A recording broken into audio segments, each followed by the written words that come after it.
أشهد أن محمدًا رسول الله.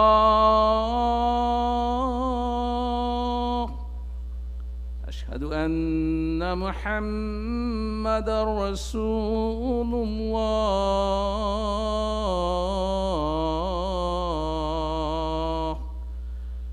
حي على الصلاة.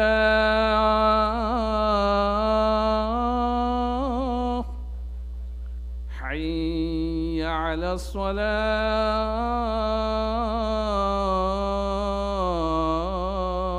الصلاة. حي على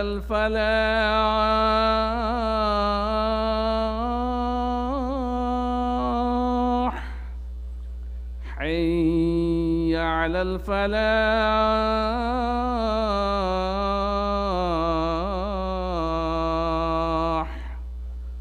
الله أكبر الله أكبر. لا إله إلا الله. الله رب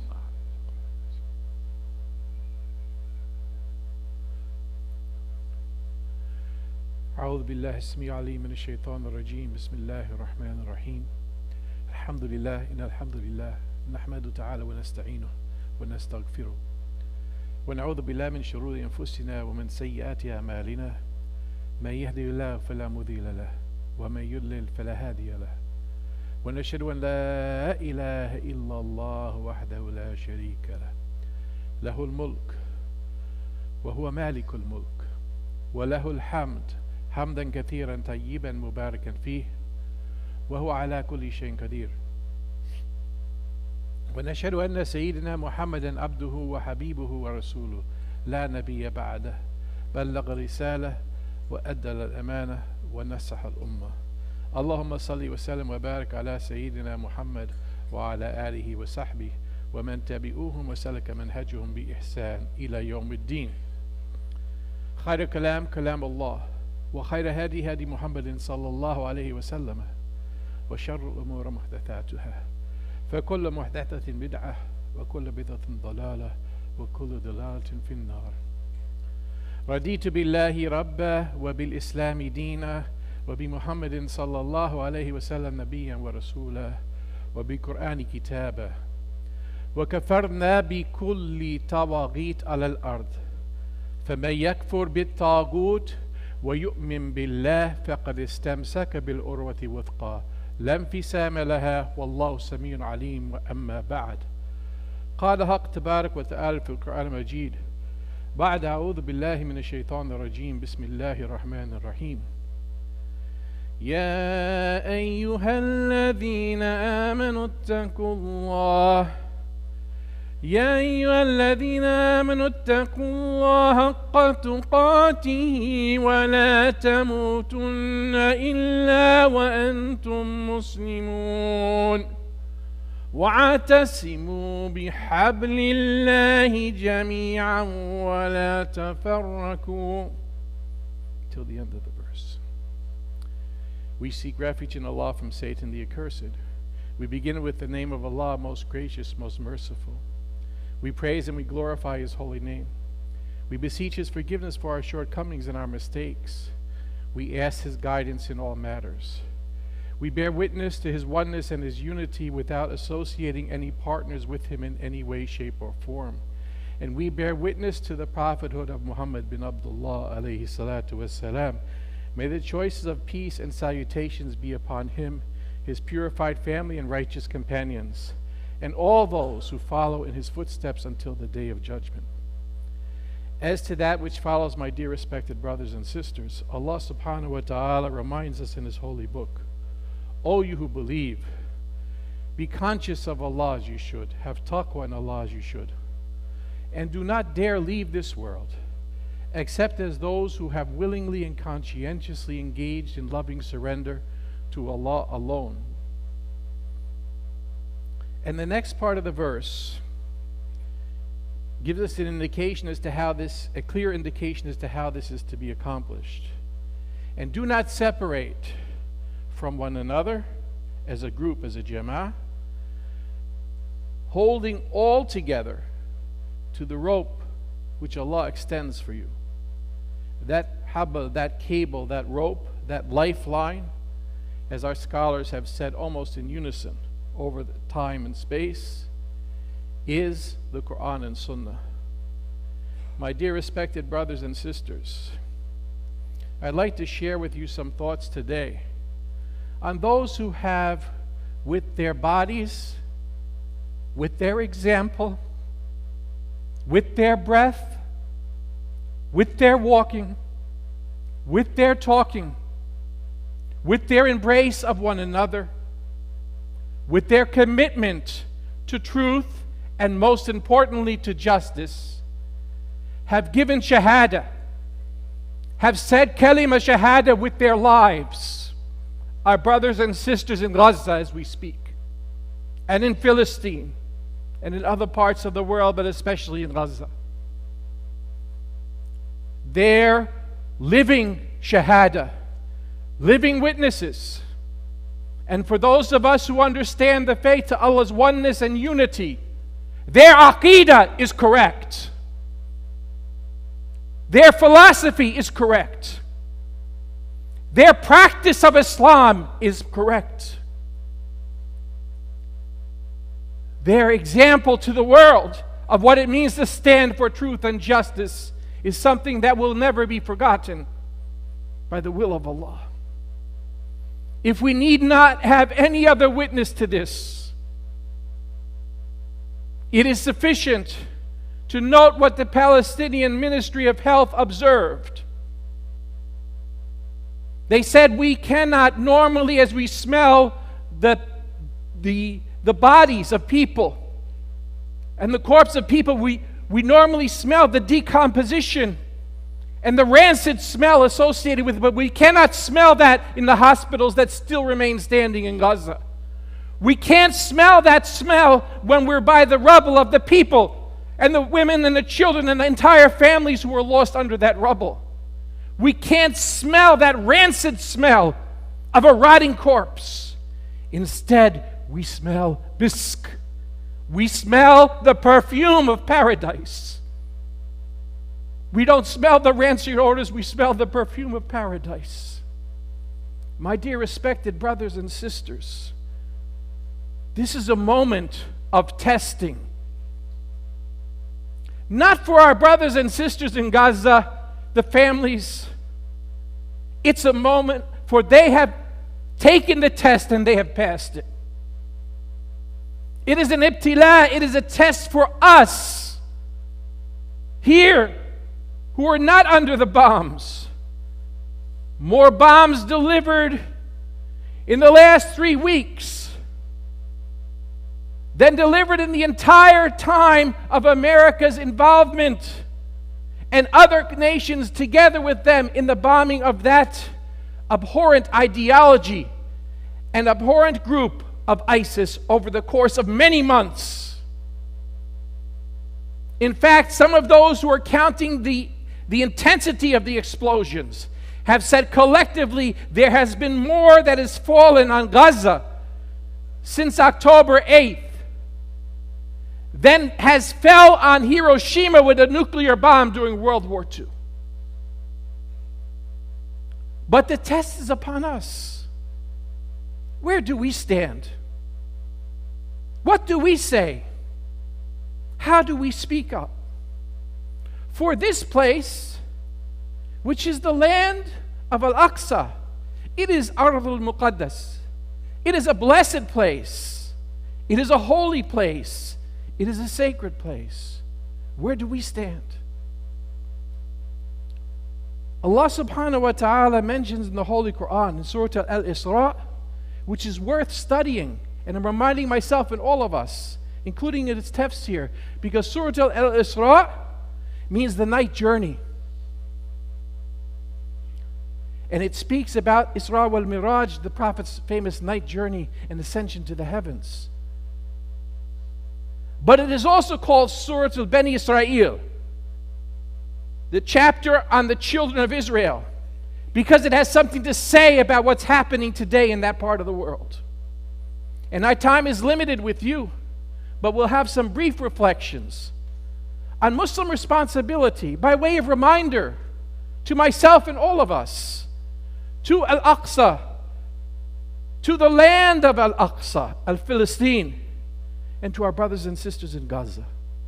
Allah subhanahu wa ta'ala says in the beginning of Surah Al-Isra, سبحان الذي أسرى بعبده ليلا من المسجد الحرام إلى المسجد الأقصى الذي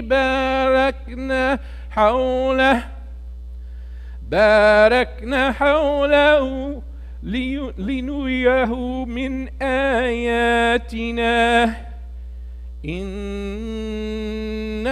هو السميع البصير.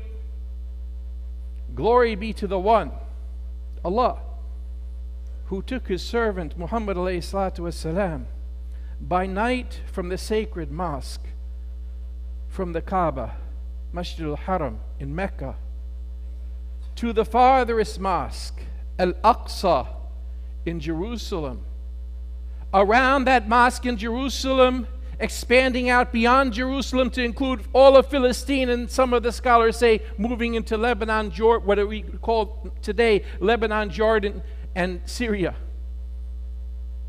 whose precincts and whose surroundings we have blessed, so that Allah may show him the signs. And indeed, He alone is the all-hearing and all-seeing. Our hearts are heavy. The images are searing onto our minds and into our eyes and in our hearts of the indiscriminate carpet bombing of our brothers and sisters, 2.5 million of them in Gaza. Our focus, dear brothers and sisters, needs to be on preservation of life, protection of life. Our sacred law of Islam has been structured and organized by our scholars into what they call maqasid al-sharia. All the rules, all of our practices, from the salah to our going to the bathroom, to our eating, to our social relations with one another, to our marital relations, to our interactions with the society at large, both Muslim and our non-Muslim neighbors. All of it is contained within this umbrella known as the Sharia, but the scholars in their wisdom have organized the Sharia into its primary objectives, its noble goals. And amongst the noble goals, the maqasid al-Sharia of Islam's sacred law is preservation of faith and preservation of life, number 2, hizul nafs. Protection of family, protection of intellect, and protection of property, of wealth, and the preservation thereof. In all of these cases, with the exception of the first one, protection of life, Sharia is being violated in what is happening in Gaza. Preservation of faith continues in Gaza. Their bodies testify to the smelling of misk. When we bury our dead, and some of you have done that for your relatives, I did it for my father, and you engage in the ghusl of the body, one of the things that we do afterwards is you put some scent, some misk upon the body, so that it may not, it's part of the sunnah, but also that it may not smell. But that scent need not be put, as I mentioned, on our sisters and brothers in Gaza, because as the doctors have testified, we only smell misk. We only smell the perfume of paradise.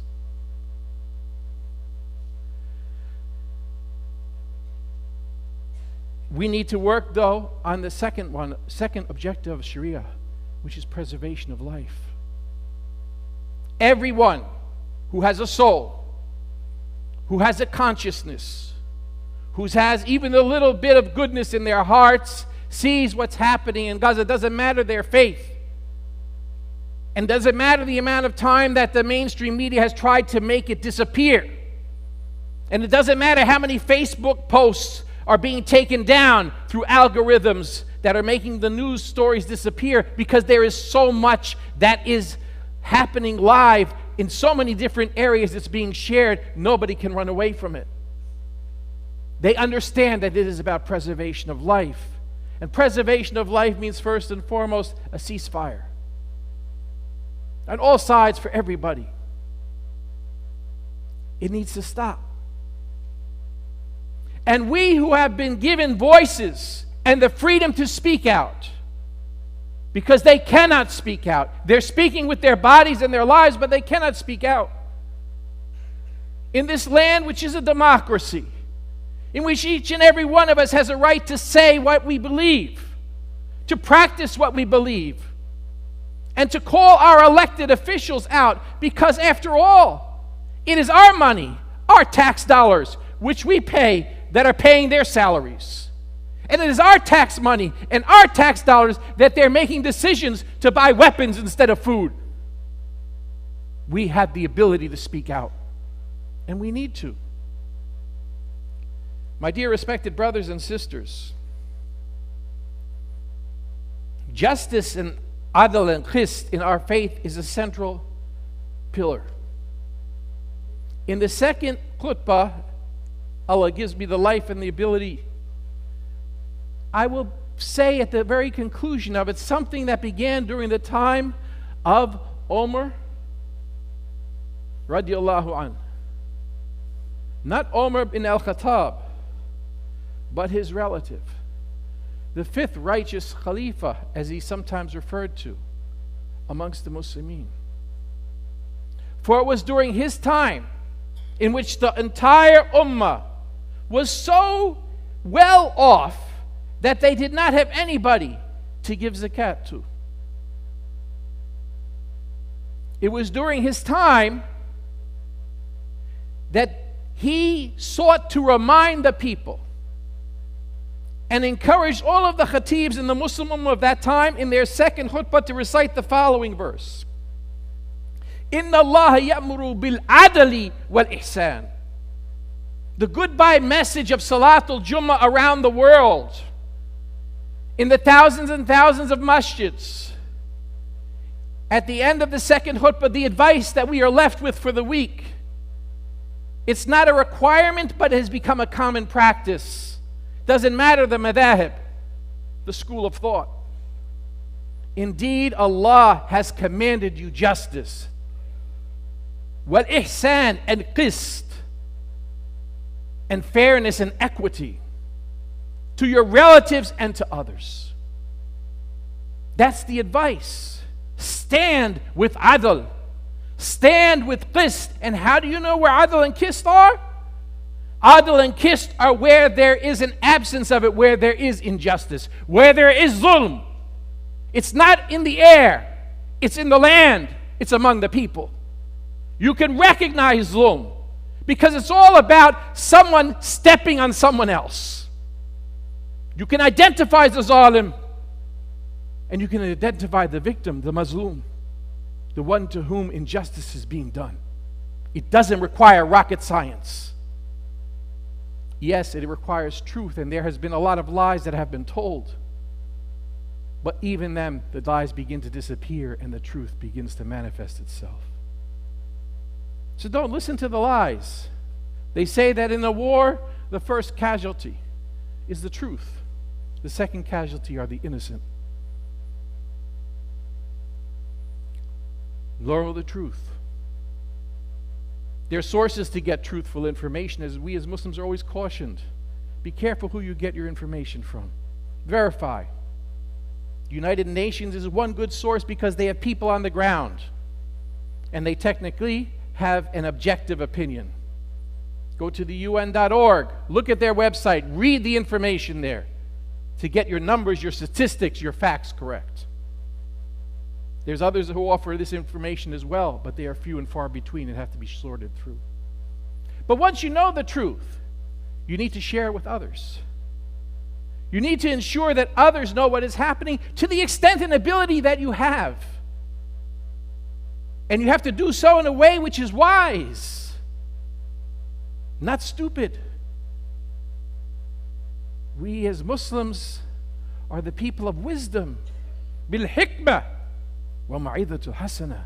With wisdom and with smart preaching and teaching. Know your audience, whether it's a physical audience or a virtual audience, and share the information as it will be best received. Think before you share it. If I am in that person's shoes, how will I receive it? And then structure your message accordingly, not to change the facts, but to prepare in which way it will be received in the best of ways. This is also from our teachings. My dear respected brothers and sisters, the verse that is mentioned here is the name of a mosque, Al-Aqsa. There is only another mosque, only one, that is mentioned by name in the Holy Quran, and that is the Kaaba Sharif. Yes, even Masjid Nabawi is not mentioned as Masjid Nabawi in the Holy Quran. Only two names of two mosques are mentioned in the entire Quran. One is the Kaaba and the second is Al-Aqsa. And they were very close to each other in their intertwined history. They are both connected to the story of Sayyidina Ibrahim. In the case of the Kaaba and its reconstruction to him, his son Ismail, and his wife Hajar, alayhim salam. And in the case of Al-Aqsa, to his second son, Ishaq, and his first wife, Sarah. They were built 40 years apart from one another, the Kaaba being first, Al-Aqsa being the second. But according to Islamic tradition and teachings, the original building of these two was also 40 apart. Goes back to the time of Sayyidina Adam, and some say, of our scholars say, even during the time before then, when the angels came down and actually structured the foundations of the Kaaba and Al-Aqsa, intertwined together. There is, as the Prophet said, no place in the land of Philistine, in the land of Al-Aqsa, that you cannot walk except the Prophet walked there. That you cannot step on a single stone except that a prophet or an angel was there in our history, in our religious history. You're walking amongst the souls of the prophets and the spirits of the angels, according to our Prophet Muhammad alayhi salatu wasalam. It was the first Qibla in our religion. The first place we directed our prayer. From the inception of the Prophet's mission, he started praying. Not the 5 daily salawat that we have, but he had a salat that he used to pray. Aqimu salat wa atu zakah. From the very beginning. And he used to pray facing in the direction of Al-Aqsa. And he continued this prayer even after migration for 18 months. In Medina, continued to pray in the direction of Al-Aqsa, and historically the Masjid Qiblatain captures the time in which 18 months later the command was given for the direction to be changed toward the Kaaba. It is our second Qibla. It is a place in which we receive the Salah which we pray daily was given. It wasn't given in Mecca. It wasn't given in Masjid Nabawi. Through Isra wal Miraj, we know the story that the night journey and the ascension to the heavens, what did the Prophet bring back? When he was in the direct presence of Allah, he needed to have the revelation directly from Allah, not via the angel Jibreel. Alayhi salam. Hazrat Jibreel alayhi salam was a mighty angel, but Allah wanted to reveal to the Prophet our daily prayers directly to him, without intermediary. He brought him into his presence, something that has never happened to another human being, and he was able to come back to the earth and speak about his experience, although he could not speak about that particular experience because it was so intense. And when he returns back, amongst the 126,000 prophets and messengers from the time of Sayyidina Adam to himself, as the Khatim al-Anbiya wal Mursaleen, the seal of the prophets, he leads them in salah, in prayer together. You want to talk about an interfaith prayer service? across time and space. Although we know that at their core, it was only one faith, the submission to Allah, although it had many names over time. That was it. That was the coming together of humanity. And that is the place where we will all go one day as part of our resurrection before we stand in judgment before Allah. So the question I ask myself and you is, on that day when we stand in that place of Al-Aqsa, all the souls awaiting our judgment, what will be our answer to one of the possible questions we may receive? What did you do for this land that you stand on now? As our souls are gathered there in Al-Aqsa, what did you do for the land that you stand on now? You had a chance to speak, you chose not to speak. You had a chance to protest, you chose not to protest. You had a chance to give and support financially for humanitarian aid, but also for protection of rights, and you did not do so. Please move up a little bit, brothers. The room is getting filled. What did you do? Oh, Saffet, what did you do? What will be our answer? What will be our answer? That is for us to decide. That is for us to decide. My dear respected brothers and sisters,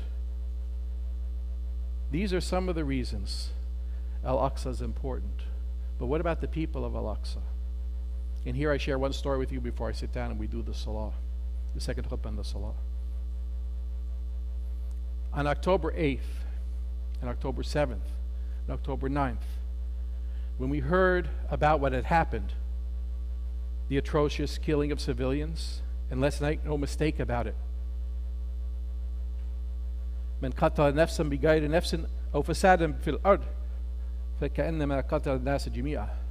Whosoever kills a soul except for the murder of another soul or causing corruption in the earth, it is as if they killed all of humanity. All civilians, all human beings, life is sacred. Killing of civilians is not allowed in our religion, period. You have Sheikh Catovic, you can ask him. It's not allowed in our religion, period. Except in the case of justice, retribution for someone who was murdered. And that's the hands on the murderer, not the hands on a whole population. All life is sacred. فَمَنْ أَحْيَاهَا فَأَحْيَا النَّاسَ جَمِيعًا. And whosoever gives a life, saves a life, protects a life, it's as if they saved all humanity. There is no conditionality on that statement. There is no, except for this life. If you save this life, it's okay. If you don't save that life, it's okay. No, there's no conditionality. All human life, I have to work towards saving it. But my question to you is to respect to our ummah, is those nights, 7th, 8th, 9th, 10th, and those days, did you have difficulty sleeping? Did you have difficulty sleeping at night? Did you feel some sort of a shaking in your body? Did your family members feel that shaking in their body? Did they feel some sort of sleeplessness? And if the answer to that question is yes, then know that you are amongst those whom the Prophet ﷺ said are truly part of his ummah. For he said the ummah is one body. When one piece of it, when one part of it is being hurt, is being caused pain, is being attacked, the rest reacts with sleeplessness and fever. It's not something you can think about in the sky. It's something that happens to your body. And if not, then we have to question our iman, and I have to finish my khutbah. I say that to myself, and I say that to all of us. We have the opportunity to speak. We have the opportunity to be good, to do good. We have the opportunity to share this information with others. While other parts of the world, they're denied that opportunity. We should afford ourselves of it and fulfill our rights to our brothers and sisters. أقول قولي هذا واستغفر الله لي ولكم.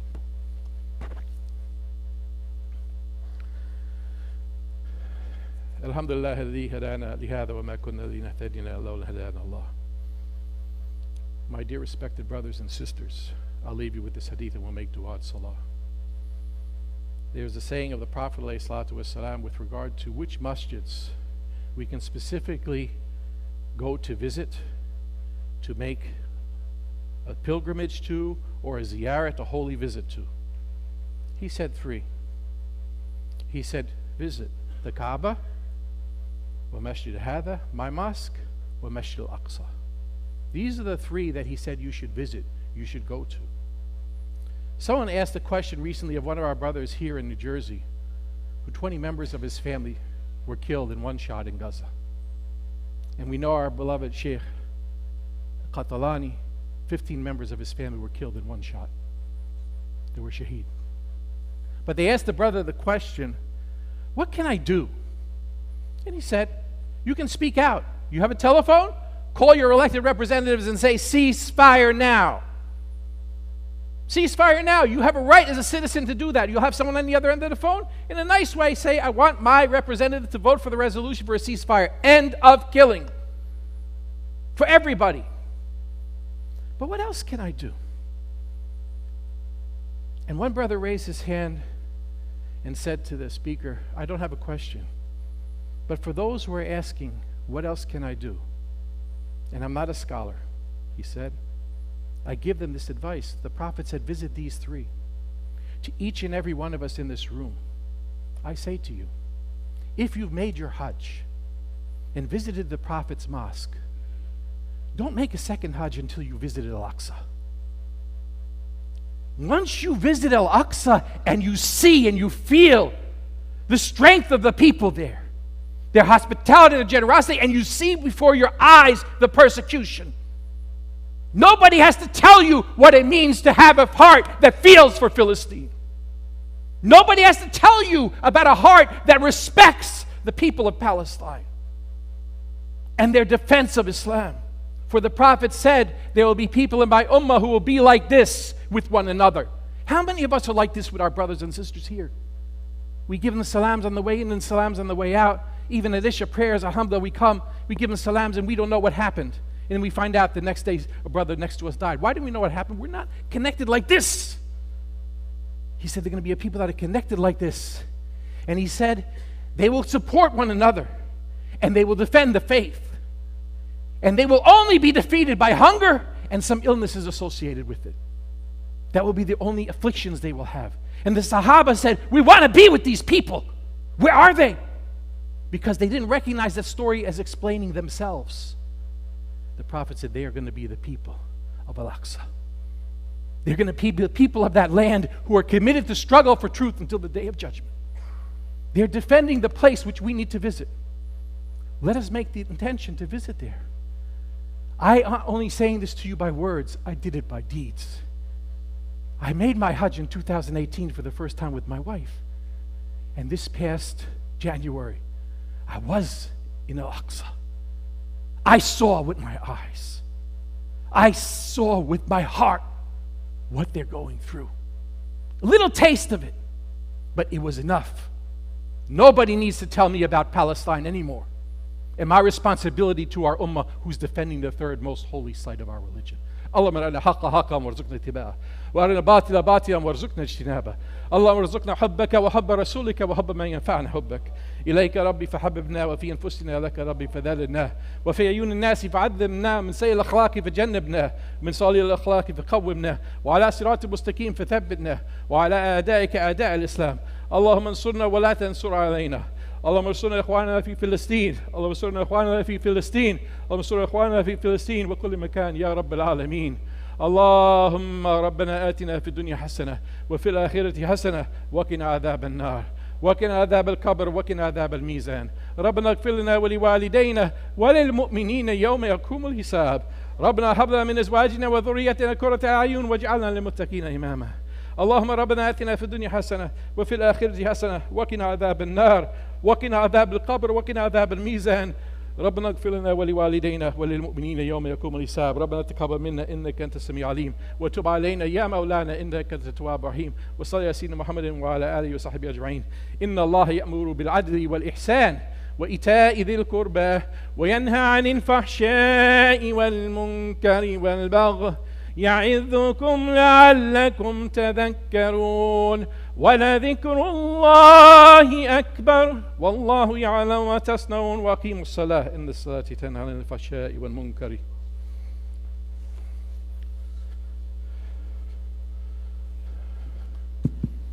الله أكبر الله أكبر الله أكبر الله أكبر.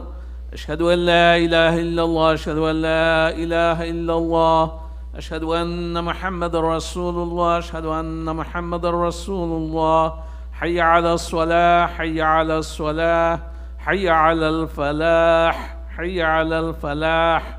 قد قامت الصلاة قد قامت الصلاة. الله أكبر الله أكبر. لا إله إلا الله. استوى صلاة الجامع يرحمهم الله. صلاة لا إله إلا الله صلاة فرض الجمعة. الله أكبر.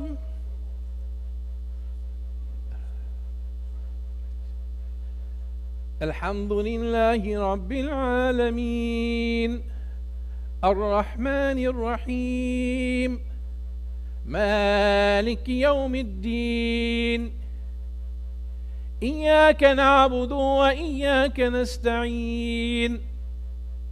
اهدنا الصراط المستقيم صراط الذين أنعمت عليهم غير المغضوب عليهم ولا الضالين.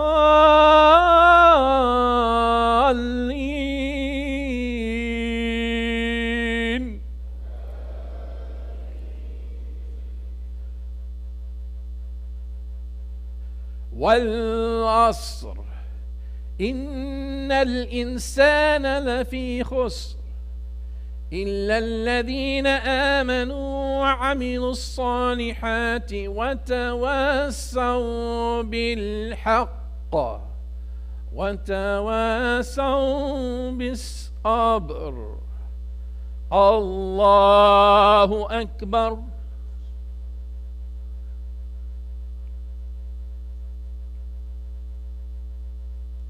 سمع الله لمن حمده. الله أكبر.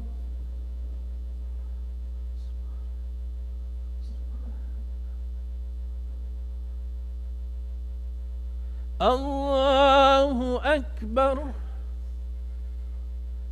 الله أكبر.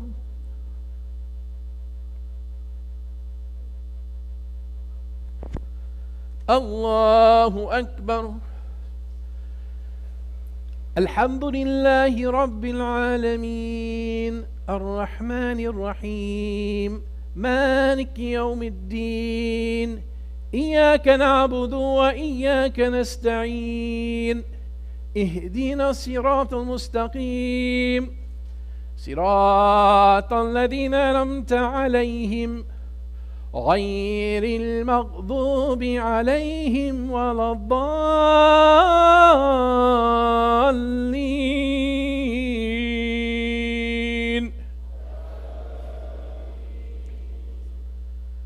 ألم تر كيف فعل ربك بأصحاب الفيل؟ ألم يجعل كيدهم في تضليل وأرسل عليهم طيرا أبابيل ترميهم بحجارة من سجيل فجعلهم كعصف مأكول. الله أكبر.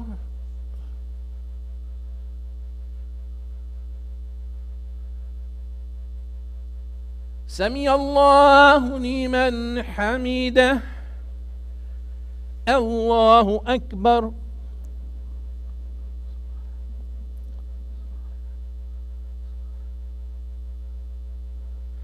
الله أكبر. الله أكبر.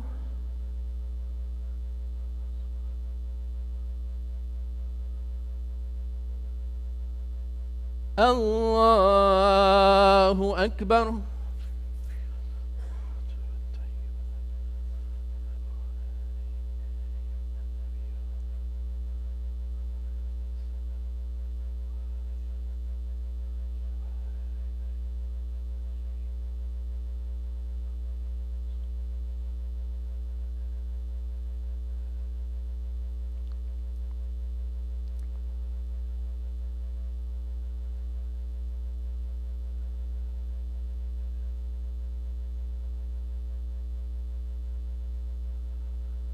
Assalamu alaikum wa rahmatullah. Assalamu alaikum wa rahmatullah. الله أكبر استغفر الله استغفر الله استغفر الله العظيم الذي لا إله إلا هو الحي القيوم وأتوب إليه اللهم أنت السلام ومنك السلام تبارك وتعالى يا ذا الجلال والإكرام على ذكرك وشكرك وحسن عبادتك ولا حول ولا قوة إلا بالعظيم. My respected brothers and sisters, please on the way out don't forget to give your sadaqah burhan al-iman. Don't forget to make dua for your brothers and sisters in Philistine every day. Dua is one of our powers. We have to use it as much as we can for our families, for our friends, but especially for our brothers and sisters in Philistine. And lastly, there is an announcement outside. There's some flyers about a program. There's a lot of wonderful programs happening at different masjids, but one of the programs is at NBIC in New Brunswick. Imam Zaid Shakir, myself, and others will be speaking there. It's a benefit for Justice for All, which is a Muslim-based human rights organization. If you're able to come, come. If you're not able to come, please do share with others and donate if you can. Jazakallah khairan. Taqabbal minna wa minkum inshallah. Assalamu alaikum wa rahmatullahi.